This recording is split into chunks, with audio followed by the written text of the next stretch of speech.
It's our first real fast Friday today that we had as a team. You know, some things look sharp and some things need work, but we are progressing. Items for you guys, after consulting with campus and our administration, both Jamal Hill and DJ James have been reinstated for practice purposes, and they will not be available for the Fresno State game. Other item, quarterback-wise, Anthony Brown will be the starter for us. The number 2 quarterback position is still up for grabs, and those guys will continue to compete. In terms of the corner position, both Dante Manning and Triquez Bridges will continue battling for that. They've been co-starters the entire camp. They're doing a good job competing, continue to get better. So we're going to let that competition continue to roll as well. So questions, please. For DJ and Jamal, you say limited to practice, but they're able to do other team activities, just not playing games. Is that correct? They're practicing with us, and they will not be available for the Fresno. They're in like meeting rooms and all that stuff too? Practice and meetings, yes, sir. What'll go into the decision for the backup QB spot at this point, Ryan? What more do you need to see to make that determination? It's tight, you know, it's tight, and they do things well. They're progressing. It feels like one day one's ahead of the others. You know, you're running out of reps, and it becomes a real tight situation, not only from the game that's coming, but from the reps available to let it play itself out. So we got to make a decision, and we got to be able to handle it as a team. The guys got to be able to handle it and keep working, keep getting better to be someone that can help this football team.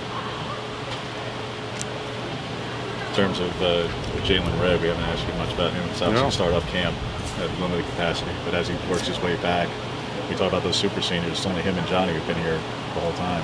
But what have you seen from Jalen in terms of preparation for this last ride season? Yeah, he's really close to game ready. He will be game ready.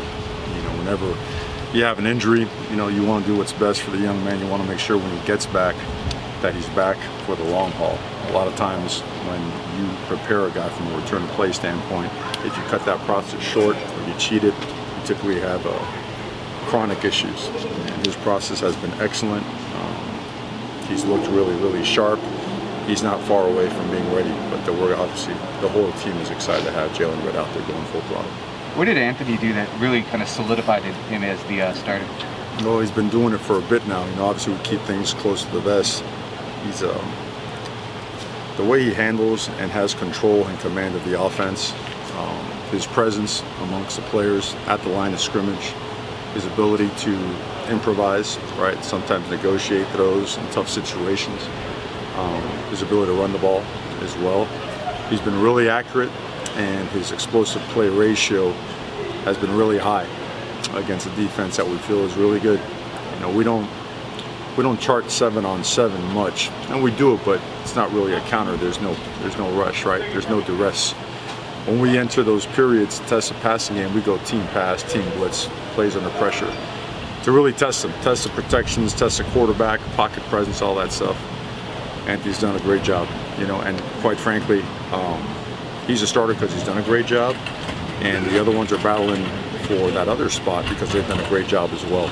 It's not a matter of great performance versus poor performance. They've developed under Coach Moorhead in the system, so proud of them. Want to see them keep competing, and you know, we have a saying around here: everybody loves competition until it goes your way, until it doesn't go your way, right? And so far, guys have handled it really well. We expect them to handle it well throughout the whole time. On that front, just because it looked like they worked with Nate a bit yesterday, and see Butter photographed with the others. Jay wasn't photographed with the other quarterbacks, thrown with Costa. Jay Butterfield? Yeah. Yeah, well, we don't throw with Costa. He's an analyst. Well, he's allowed to stand up practice. Right. But no, Jay is 100% in that mix. He's done a great job.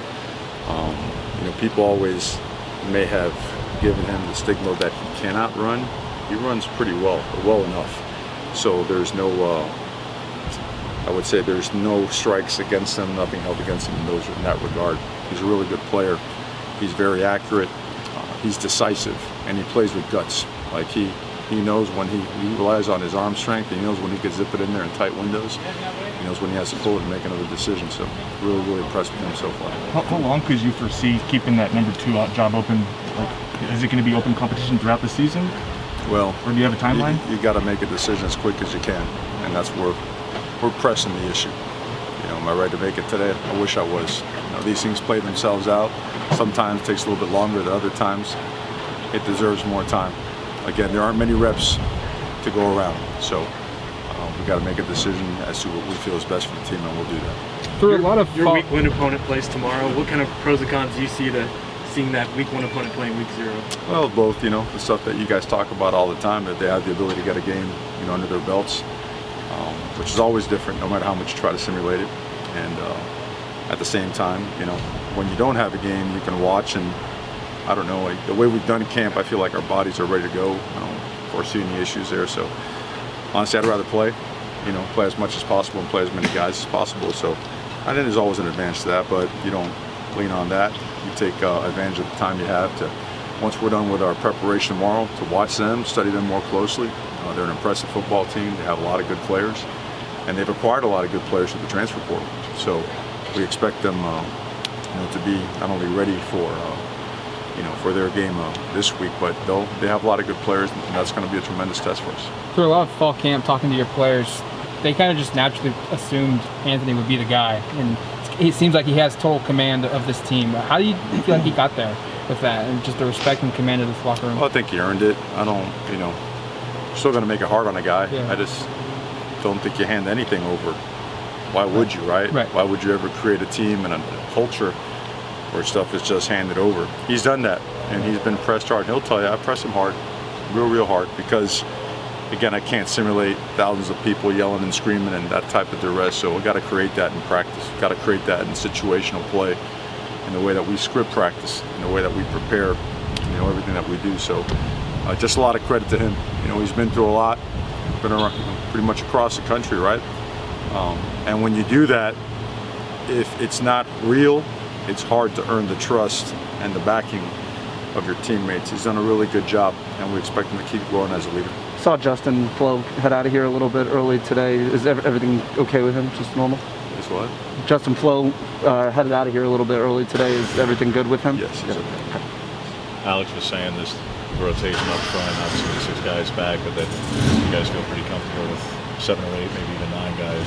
Where do you see that group shaping up at this point? Battles everywhere, and truly, just great job with development with those guys. Coach Mirabal, Kirk's done a good job helping them out as well. Those guys have had a tremendous foundation last season and the off season. This Alex Forsythe, we don't talk about him enough, and we need to. That guy epitomizes what football is about. He epitomizes the leader, captain, tough guy, resiliency. You name it, he's got it. And he's forged helped forge a very strong room, a very culture-oriented room. So he's confident in everybody around him. We've cross-trained everybody. What that number is, I don't know.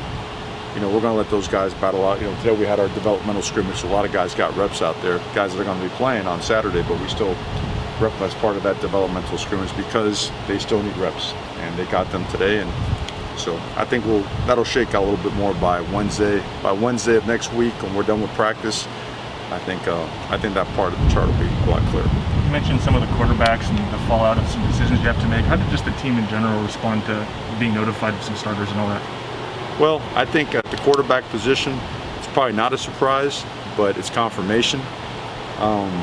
We meet with our guys always. That's how you notify them. We talked about it the other day. That's the ultimate form of respect, face-to-face communication, making sure that there's clarity. You don't ever want to hear stuff, and back when I was playing, there wasn't any social media. You all think I'm, newspapers and stuff to find out what's going on, but you don't, it's the right way to do things. And I think look, when you let your guys know every single day where they stand and what they have to do to get better, and then you present opportunities with competition, then there's clarity.